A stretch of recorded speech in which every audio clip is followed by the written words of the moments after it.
Punta lang kami na kasi lang yung mga bata sa park. Then mag-drop lang ng mga items sa Valley Village. Then yeah, I think that's it. Yun lang. And ano pala namin kayo? Tour namin kayo sa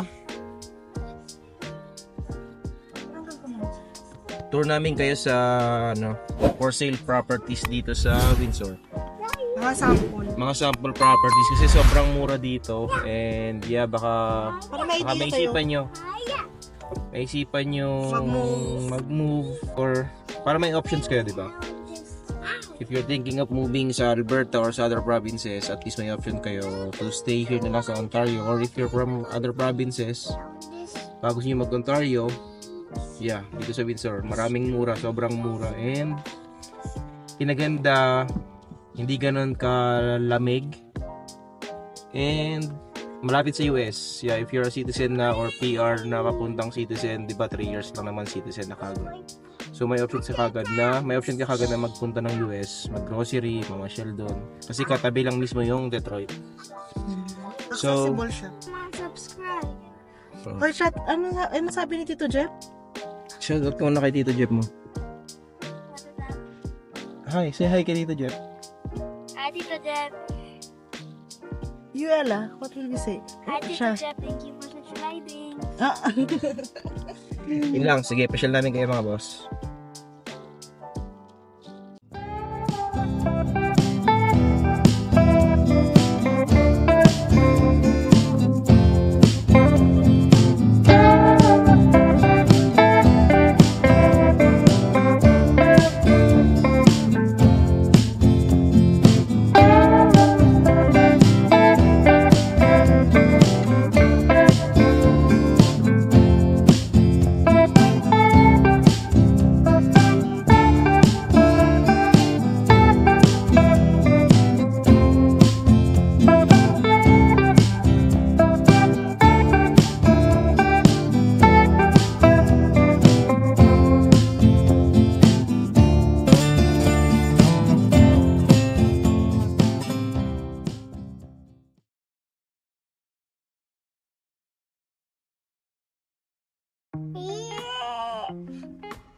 So, dito tayo sa Value Village.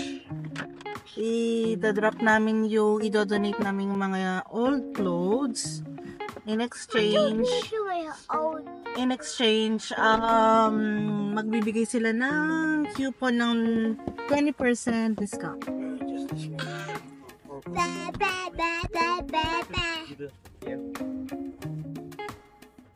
So, nasaan na yung coupon natin? Ayan. So, magagamit natin yan sa susunod na pagpunta natin sa Value Village. Ayan. Community Center. So, kasi fan din naman tayo ng ng mga items din sa Value Village. So, next time na na mamimili tayo, gagamitin natin yung coupon. Yes, baby? I want to go to Coastal School. Ha? Coastal School. Park? The Coastal School. Okay, later, baby. For our subscribers. So, next na punta natin. Saan na ba tayo next? 100. Ayan, Value Village. No, we need 4 more subscribers. Don't subscribe. Ayan, Value Village. Subscribe. How many subscribers do we need, ate? 4. Oh, tell them to subscribe. Subscribe. Don't. Oh. Ito yung una nating nakitang bahay na for sale. Ang selling price niya is $299. Ito ba mismo? 17. Hindi 1752. 1734. Yeah, it was sold already. Ito pala, mas maganda siya, oh. Ito. Open house. Cancel. Sold na siya, $299. I-send namin yung link sa comment comment section. 299, 1734. Sample ng mga bahay. Nakaano na rin siya, parang naka-landscape na rin, oh. Simpleng bahay lang, oh. 2 bedroom, 1 bathroom. 2 bedroom, 2 bath daw. Pwede na. Yan ang sample lang. Tsaka ano to, malapit to sa main road. Actually, malapit lang to sa nirerentahan namin eh. Kabilang kanto lang ba? Kabilang kanto lang. 299. 299 or around times mo sa 40. Sabi mo 300k times 40, 12 million pesos. Oo, about 12M ang ano yan, 12 estimated million pesos, price pagka kinonvert sa peso. Ay, minsan ka makakahanap ng 299 kung nasa, ano ka, Toronto area ka. Ayan, may basement ba siya? Yan, meron yan. Oh. Anyway, makikita niyo yung ano, yung mismo link niya kung available pa siya sa realtor.ca. I-post namin. May room siya sa taas. Oh, may room pa yan? Oo, parang ano lang. Attic style. Yeah, Ang malawak ganda na yung backyard. Oo, maganda rin yung likod niya. Yeah. Iyan na namin ito. May sarili siyang lagayan ng gamit sa backyard. Anong tawag dyan? Storage? Parang storage siya. Separate storage room or para storage house. Oh, ang ganda. Pwede. Tsaka tahimik yung neighborhood, oh. Ayun. Yeah, 299k. Yung list price niya. Selling price. Ang selling price. Ano ba? Ay. Oh yeah, yung naka-list na price. Listed price niya. Parang 299 din to. Tama ba? Parang 200 o 300. Oo. Yan, for sale din yan. Yan, sample din ng for sale. Tingnan namin kung makita namin yung link niyan. Ano ito? 3 bedrooms with a bathroom. 3 bedrooms with basement. Oo. Parang maganda yung loob niyan eh. Diba? Pinaganda niya along Drew Willard, along main highway siya. Commercial Pero, yung ibang paligid ito. Oo. Pero yun nga, hindi rin maganda kasi pag along main road kung may mga anak. Kasi syempre delikado. Tsaka yun nga, maingay pag gabi kasi lagi may dumadaan sa sakit. Diba? Yan, sample din yan. Yeah, 399k. So, pwede na rin. Ito naman yung sample ng ng 399 na bahay dito. For sale pa siya. Ang ganda. Maganda to. Oo, mataas yung ano yun. Tsaka yung community niya. Maganda din. Para mapicture ako. Oo. Ayun yung likod doon, yung mismo ano. Oh, merong ano pa siya doon. Ang laki ng storage niya. Oh, tatlong ano. Yung tawag dyan? Ayun ko, storage siya na yan. Storage. Anong details nito?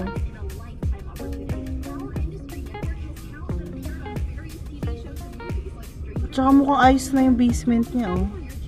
Ganda na rin ng mga windows, pati exterior niya. Ang laki din ito, tsaka ganda ng ang ganda rin ng neighborhood, oh. Ganda kasi layo ng niya, ng front.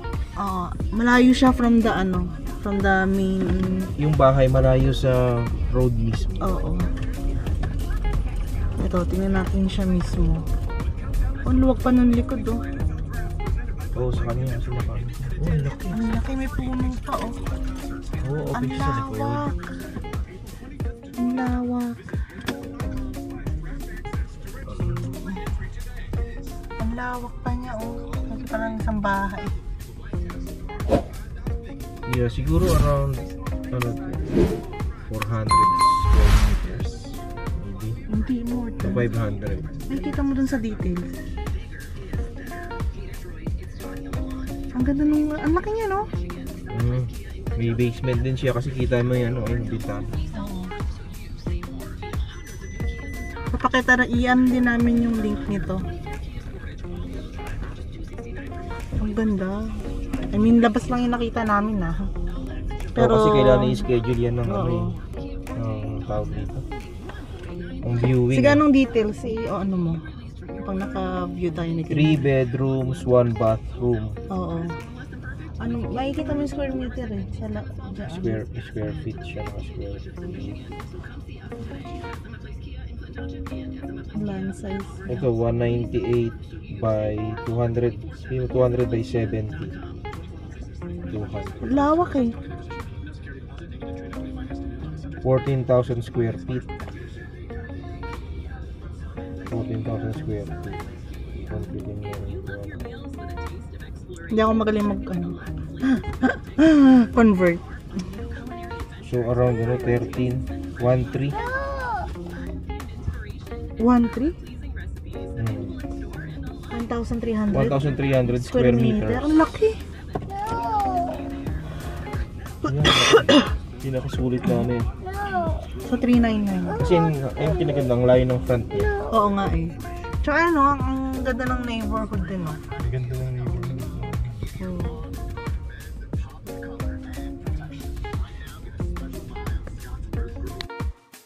So, pupunta tayo ngayon dito sa third na bahay na nakita. Fourth na siya. Fourth na ba? O fourth na Ano yun? sa unahan pa. Dito naman to sa Riverdale. 399 lang din, guys. Ayan, oh. Ang ganda. Ito. 399 for sale. Oh, open siya ngayon. Open house siya ngayon. Anong details? Ganda, oh. Ganda rin ng neighborhood. Actually, lahat naman maganda yung neighborhood, eh. Malawak din yung harapan pa niya, oh. Ayan, may mga mag-viewing na.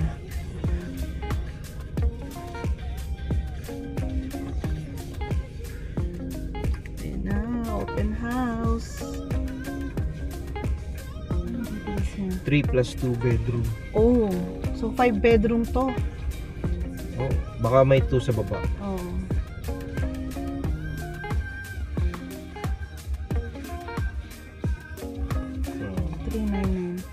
Okay na yung basement niya.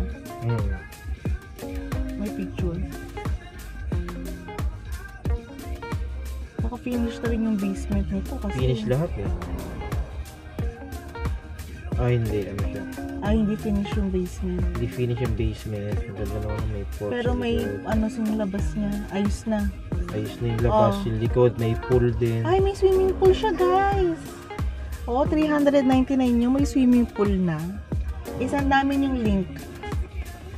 Ganun. Ang daming ano, ang daming nag-review. Ayan. Gusto mo check natin? Yeah. You wanna check it? Tara, check natin. Baka mag-ano ka dyan. Yeah, it's okay. Ano natin?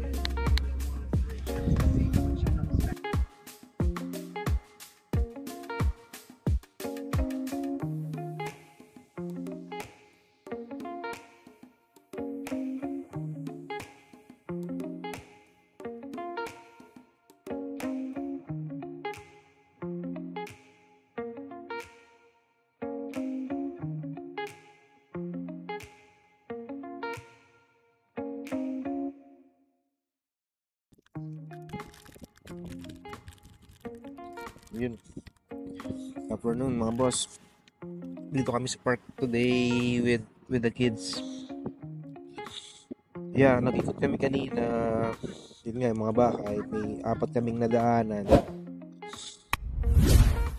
Then, yeah, baka lang naisipan yung baka you're searching. Meron kayong house hunting kayo. Or you're planning. Pwede nyo i-consider dito sa Windsor. We're not promoting hindi naman sa pinopromote namin tong city but para lang may option kayo ba? Para lang may option kayo na for affordable housing. Then maganda rin naman yung location, maganda yung weather.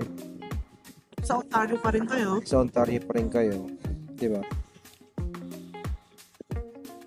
Ang sulit yung kanina, yung may yung kanina natin pinuntahan, yung 399 tapos may swimming pool na.